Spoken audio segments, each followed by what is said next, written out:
Welcome to Story Station, episode 18. In this episode, you can listen to 3 Chinese stories. The first story is titled, The Fox and the Raven. In this short story, a fox teaches an important lesson to a raven.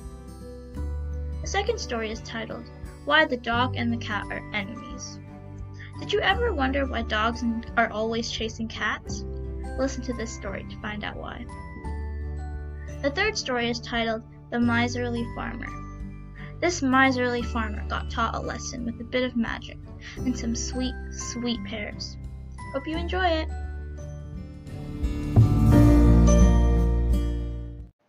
I will read a story called The Fox and the Raven. Fox knows how to flatter and how to play many cunning tricks. Once upon a time he saw a raven, who alighted on a tree with a piece of meat in his beak.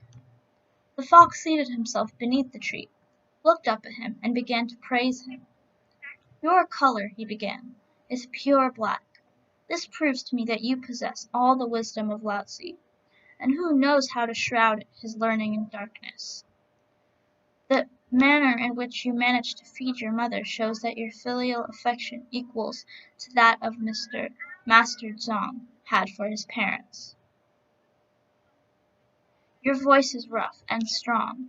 It proves that you have the courage with which King Hyang once drove his foes to flight by the mere sound of his voice. In truth, you are the king of birds." The raven, hearing this, was filled with joy and said, "I thank you." And before he knew it, the meat fell to the earth from his open beak. The fox caught it up, devoured it, and then said, laughing, "Make note of this, my dear sir. If someone praises you without occasion, he is sure to have a reason for doing so." The end. I hope you enjoyed this story. The next story begins in a moment. I will read a story called, Why the Dog and Cat Are Enemies.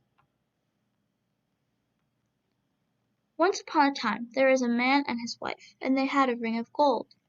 It was a lucky ring, and whoever owned it always had enough to live on. But this they did not know, and hence they sold the ring for a small sum. But no sooner was the ring gone than they began to grow poorer and poorer, and at last did not know when they would get their next meal. They had a dog and a cat, and these had to go hungry as well. Then the 2 animals took counsel together as to how they might restore to their owners their former good fortune. At length the dog hit upon an idea. "They must have the ring back again," he said to the cat. The cat answered, "The ring has been carefully locked up in the chest, where no one can get at it." "You must catch a mouse," said the dog, "and the mouse must gnaw a hole in the chest and fetch out the ring. And if she does not want to, say that you will bite her to death, and you will see that she will do it." This advice pleased the cat, and she caught a mouse. Then she wanted to go to the house in which stood the chest, and the dog came after. They came to a broad river, and since the cat couldn't swim, the dog took her on his back and swam across with her. Then the cat carried the mouse to the house in which the chest stood.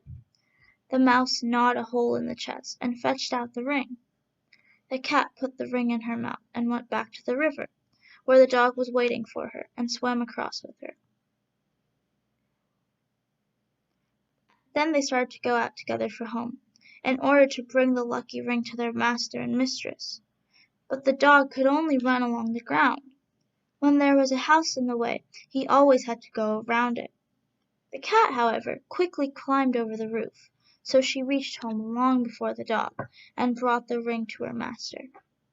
Then her master said to his wife, "What a good creature the cat is! We will always give her enough to eat and care for her as though she were our own child."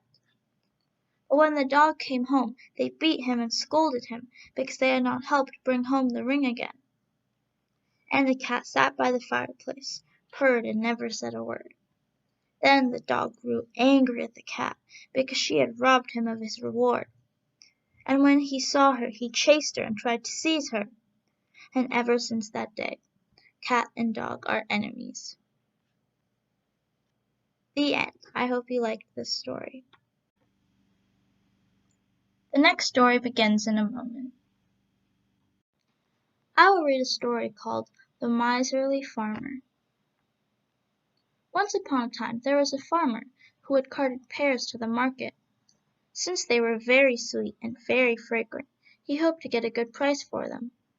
A bonze with a torn cap and a tattered robe stepped up to his cart and asked for one. The farmer repulsed him, but the bonze did not go. Then the farmer grew angry and began to call him names. The bonze said, "You have pears by the hundred in your carts. I only ask for one. Surely that does you no great injury. Why suddenly grow so angry about it?" The bystanders told the farmer that he ought to give the bonze one of the smaller pears and let him go. But the farmer would not and did not. An artisan saw the whole affair from his shop, and since the noise annoyed him, he took some money, bought a pear, and gave it to the bonze. The bonze thanked him and said, "One like myself, who has given up the world, must not be miserly. I have beautiful pears myself, and I invite you all to eat them with me." Then someone asked, "If you have pears, then why do you not go eat your own?" He answered, "I first must have a seed to plant." And with that he began to eat the pear with gusto. When he had finished, he held the pit in his hand, took the pickaxe from his shoulder, and dug a hole a couple of inches deep. Into this he thrust the pit, and covered it with earth. Then he asked the folk in the marketplace for water, with which to water it. A pair of curiosity seekers brought him hot water from the hostelry in the street, and with it the bonze watered the pit. Thousands of eyes were turned on the spot, and the pit could already be seen to sprout. The sprout grew, and in a moment it had turned into a tree. Branches and leaves burgeoned out from it. It began to blossom, and soon the fruit had already ripened. Large, fragrant pears, which hung in thick clusters from the boughs. The bonze climbed into the tree and handed down the pears to the bystanders. In a moment all the pears had been eaten up. Then the bonze took his pickaxe and cut down the tree. Crash, crash! So it went for a while, and the tree was felled. Then he took the tree on his shoulder and walked away on an easy gait. When the bonze had begun to make his magic, the farmer too had mingled with the crowd. With neck outstretched and staring eyes he had stood there, and had entirely forgotten the business he hoped to do with his pears. When the bonze had gone off, he turned around to look after his cart. His pears had all disappeared. Then he realized that the pears the bonze had divided had been his own.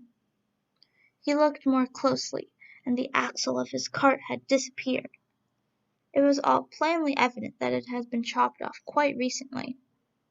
The farmer fell into a rage and hastened after the bonze as fast as he ever could, and when he turned the corner, there lay the missing piece from the axle by the city wall. Then he realized that the pear tree which the bonze had chopped down must have been his axle. The bonze, however, was nowhere to be found, and the whole crowd in the market burst out into loud laughter. The end. I hope you enjoyed this story.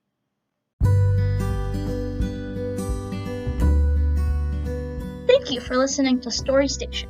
We are adding stories as frequently as possible, so check back often. We would love to hear your feedback and any questions you may have. Thank you.